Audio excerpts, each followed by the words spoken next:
اگر آپ اس پہ غور کریں تو آداب معاشرت کا خلاصہ ہے یہ حدیث۔ آقا کریم نے ارشاد فرمایا اتنی دیر تک کوئی شخص کامل مومن نہیں ہو سکتا جب تک وہ اپنے مومن بھائی کے لیے وہ پسند نہ کرے جو اپنے لیے پسند کرتا ہے۔ ایک اچھا معاشرہ تشکیل دینے کے لیے آپ کو کوئی رہنما اصول چاہیے گا تو اس سے بہتر آپ کو کوئی اصول نہیں ملے گا۔ اپنے لیے بہرحال بندہ بہتر ہی چاہتا ہے، تو جب وہ اس مزاج میں ڈھل جائے کہ میں اپنے مومن بھائی کے لیے، اپنے معاشرے کے دوسرے افراد کے لیے بھی وہی چاہوں گا، تو پھر مجھے بتاؤ کہ معاشرے کے اندر پھیلتی ہوئی روحانی بیماریاں، حسد، حقد، بغض، کینہ، نفرت، ایک دوسرے کو نیچا دکھانا، تکبر، رعونت، غرور، یہ ساری چیزیں یہ کہیں آپ کو نظر بھی نہیں آئیں۔ صرف اسی حدیث کو اپنا امام بنا لیا جائے اور اپنا منشور حیات مان لیا جائے۔ محمد بن حنفیہ رضی اللہ تعالیٰ عنہ حضرت علی المرتضیٰ رضی اللہ تعالیٰ عنہ کے فرزند ہیں، لیکن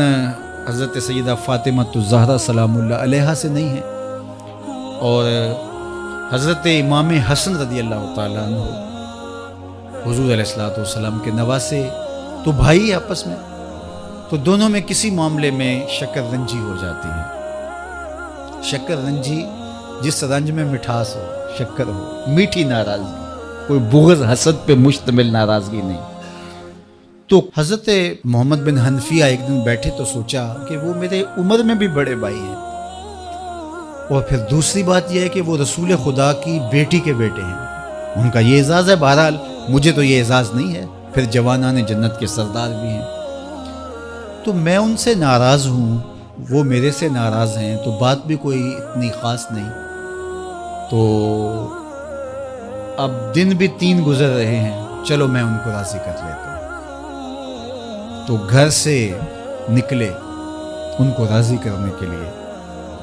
تو واپس آ گئے راستے سے، کاغذ لیا اور اس کے اوپر اپنے بھائی کے نام مکتوب لکھا کہ میں آپ کو راضی کرنے کے لیے گھر سے نکلا تھا، لیکن راستے میں مجھے حضور علیہ السلام کا فرمان یاد آیا کہ جب 2 مومن بھائی آپس میں کسی معاملے میں الجھ جائیں، ناراض ہو جائیں، تو جو صلح میں پہل کرے گا وہ جنت میں بھی پہلے جائے گا۔ تو میں تو یہ گوارا نہیں کرتا کہ آپ سے پہلے جاؤں، تو میں ناراض ہوں، آپ آئیں اور مجھے منائیں۔ تو حضرت امام حسن نے خط پڑھا اور مسکرانے لگے، اور آپ تیزی کے ساتھ تشریف لائے اور اپنے بھائی کو کہا اچھا مان جاؤ پھر۔ تو وہ مننے کے لیے تو پہلے ہی تیار تھے نا۔ تو جب آپ اپنے مومن بھائی کے لیے وہ پسند کریں گے جو اپنے لیے پسند کرتے ہیں، تو پھر زندگی گزارنے کا مزہ آنے لگے گا۔ نفس روکتا ہے یہ چیز میرے پاس ہے اس کے پاس نہ ہو، یہ اعزاز میرے پاس ہے اس کے پاس نہ ہو، اور اس کی ایک اپنی لذت ہے اور وہ مادی لذت ہے، اور ایک ہے باطن کی، روح کی لذت۔ تو روح کی لذت نفس کی لذت سے کہیں زیادہ اور کہیں دیر پا اور کہیں مختلف ہے۔ اس لیے جب آپ قربانی دیتے ہیں، ایثار کرتے ہیں، یا کسی کو ترجیح دیتے ہیں، تو اس کی جو روحانی لذت ہے، آپ کو بھوک لگی ہوئی ہے، تو آپ کو ایک روٹی مل گئی ہے، تو آپ کو ایک ایسا شخص نظر آیا جو آپ سے بھی زیادہ بھوکا ہے، اور آپ کسی نمائش کے لیے نہیں، محض اللہ کی رضا کے لیے اس کو روٹی دے کر کے دیکھیں، خود بھوک کاٹ کے دیکھیں، وہ مرغن کھانوں میں سرور نہیں آئے گا جو اس بھوک میں لطف آپ کو آئے گا۔ تو حضور علیہ السلام کا یہ فرمان اپنے عمل کا حصہ بنا لیں، اور اپنے بھائیوں سے، جو خونی رشتے سے جڑے ہوئے بھائی ہیں، وہاں سے شروع ہو کر کے پورے معاشرے کے اندر اس کا عملی نفاذ کریں۔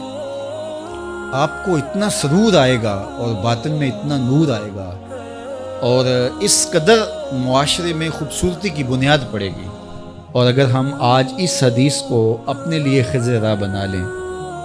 تو یہ اس پہ عمل کرنا کوئی مشکل نہیں ہے۔ یہ آپ ابھی سے